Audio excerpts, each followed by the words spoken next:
No one could handle the billionaire's twin daughters, spoiled, stubborn, and impossible to control.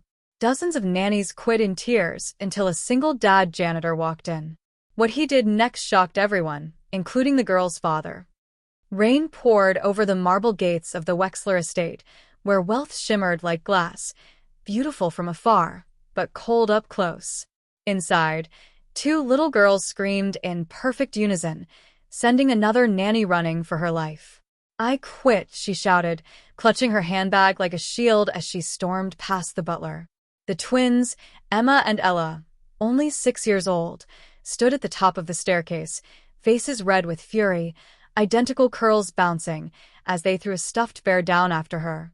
From the grand hall, their father, Alexander Wexler, the city's youngest billionaire, pinched the bridge of his nose.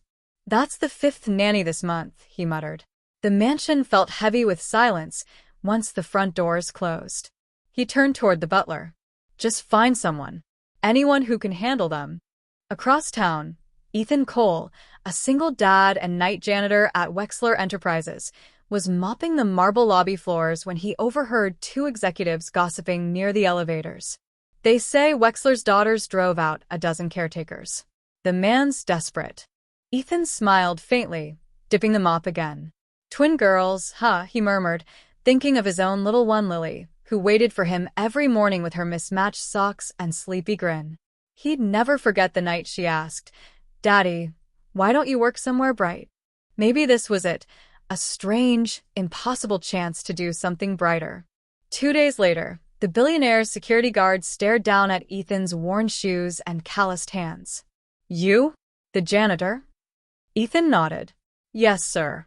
I'm not fancy, but I've raised a daughter on my own. I can handle kids." From the second-floor balcony, two small faces peeked over the railing, eyes full of mischief and challenge. And that's when it began, the moment a single dad stepped into a world of luxury, chaos, and two little hearts no one else could reach. The Wexler mansion felt more like a museum than a home, spotless floors, towering chandeliers, and silence thick enough to choke on. Ethan followed the butler down the hall, clutching his old cap in his hands. His work boots squeaked with every nervous step. "Mr. Wexler will see you now," the butler said, opening the double doors to an office big enough to fit Ethan's entire apartment. Behind the desk sat Alexander Wexler, sharp suit, tired eyes, and the kind of posture that spoke of control. Except right now, he looked anything but in control. "So, you're the janitor," Alexander said, scanning Ethan from head to toe. "Yes, sir. I clean the 42nd floor of your company," Ethan said quietly. "Heard you needed someone who doesn't scare easy." The billionaire gave a dry laugh. "You have no qualifications, no degree, no references in childcare. Why should I trust you with my daughters?" Ethan didn't flinch. "Because I'm not here to control them. I'm here to understand them." Something in his tone, soft but steady, made Alexander pause. Finally, he sighed. "Fine. You start now. If they last more than an hour with you, I'll double your pay." Ethan followed the sound of laughter. Wild, chaotic, echoing from the playroom upstairs. When he entered, two identical girls were jumping on the couch, throwing crayons at a wall already covered in scribbles. The nanny before him had left in such a rush that her handbag was still on the floor. "Hey there," Ethan said gently. "You must be Emma and Ella." Neither girl answered. Instead, Emma stuck out her tongue. Ella crossed her arms. "You're just like the others," she said sharply. "You'll quit before lunch." Ethan smiled. "Maybe. But if I do, I'll have to tell you a secret first." That stopped them. Two curious pairs of eyes turned toward him. "A secret?" Emma asked suspiciously. Ethan sat cross-legged on the floor, at their level. "It's about how I once cleaned a whole school using just one mop and a lot of music." They blinked, then giggled, unable to hide it. For the first time in months, the room didn't echo with shouting, but with laughter. And from the doorway, Alexander Wexler stood unseen, watching in quiet disbelief. The janitor hadn't tamed his daughters. The next morning, Ethan returned to the mansion, prepared for war. Or at least that's what he expected. Instead, Emma and Ella were already scheming. "Okay, Ella," Emma whispered, eyes sparkling. "Let's see if he's as soft as he looks." Ethan entered the playroom to find crayon drawings across the walls and a trail of cookies leading from the kitchen to the couch. He paused, taking in the chaos, then smiled. "Looks like a masterpiece and a snack trail," he said, kneeling to examine it. "But I think you forgot one thing." "What?" Emma snapped, suspicious. "The floor," Ethan replied calmly, picking up a mop. "It's sticky." The girls gasped. No one had ever cleaned up after them without yelling, bribing, or storming off. Ethan hummed a tune and started scrubbing. To their amazement, he didn't scold, didn't lecture, just made the cleanup somehow fun. He even danced a little with the mop, spinning it like a baton. Ella giggled. "He's weird." Emma frowned, but a tiny laugh escaped her. "He's not scary." The twins began small tests: a dropped toy, a spilled juice, a staged argument over a stuffed rabbit. Each time, Ethan reacted the same way, calm, patient, and surprisingly clever. He remembered his own daughter, Lily, who had once refused to eat breakfast for a week. He understood the stubbornness, the need for attention, and the longing to be seen. By evening, the twins had changed the game. Instead of trying to break him, they were watching, curious and cautious. Later, when Ethan tucked them into bed, he told a story about a little girl who taught her father how to dance in the rain. Emma and Ella listened, eyes wide, almost forgetting they were supposed to be impossible. From the hallway, Alexander Wexler peeked in, shaking his head in disbelief. "I've never seen them so calm," he muttered. Ethan whispered to the twins before leaving the room, "Remember, being brave isn't about being loud. Sometimes it's about listening." The girls exchanged glances, and for the first time, they didn't giggle at him. They respected him. For Ethan, it wasn't about riches or prestige. It was about connecting, understanding, and showing that kindness could conquer chaos. And for the billionaire's twin daughters, a new chapter had begun, one where someone finally understood them. Days turned into weeks, and the Wexler mansion began to feel different.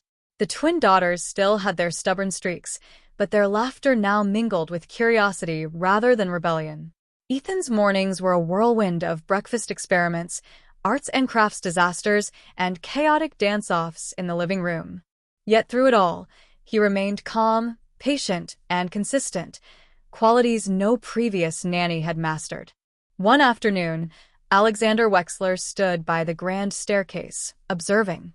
Emma and Ella were building a tower of blocks taller than either of them, arguing over who could place the final block. "Stop," Alexander barked, expecting tears and tantrums. But instead, Ethan knelt beside them, whispering something the billionaire couldn't hear.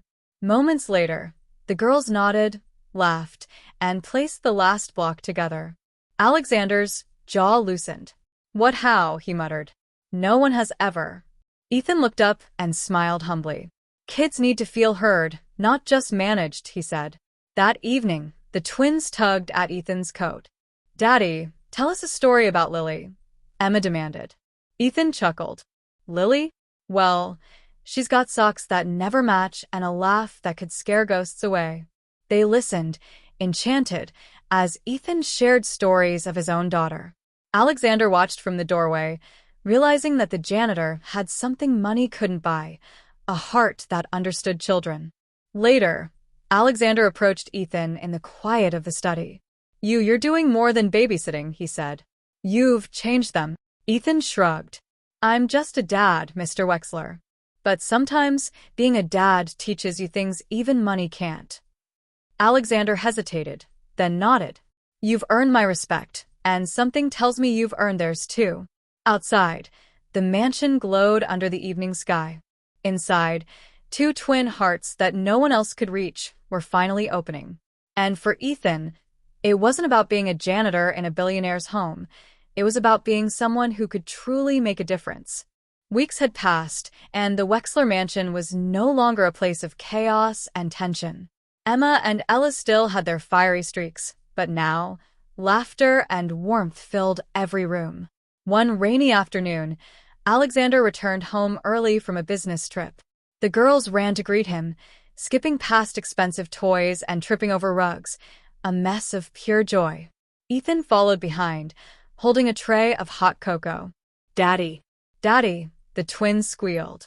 Alexander knelt, swept them into his arms, and for the first time, the mansion felt like home. Ethan smiled from the doorway, watching quietly. Alexander finally looked at him, eyes softened. "I don't know how to thank you," he said. "You don't have to," Ethan replied. "Just keep listening to them. That's all." The twins tugged at Ethan's sleeves. "Stay, Daddy," Emma begged.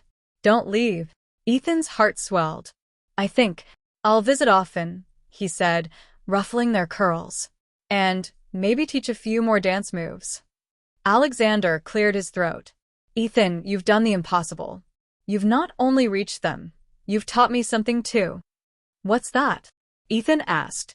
"That money can buy comfort, luxury, anything, but it can't buy love, patience, or understanding. Those are earned, and you've earned all three." The twins hugged Ethan tightly, and Alexander, for the first time, allowed himself a small smile of gratitude. In that moment, the family wasn't defined by wealth, status, or power. It was defined by connection, trust, and love. Ethan looked down at the two little girls who had once seemed impossible to handle and whispered, "See? You just needed someone to understand you." Emma and Ella beamed. For them, the world had changed, all because a single dad janitor saw them not as spoiled children, but as two hearts longing to be heard. And for Ethan, the impossible wasn't impossible anymore. It was just love waiting to happen.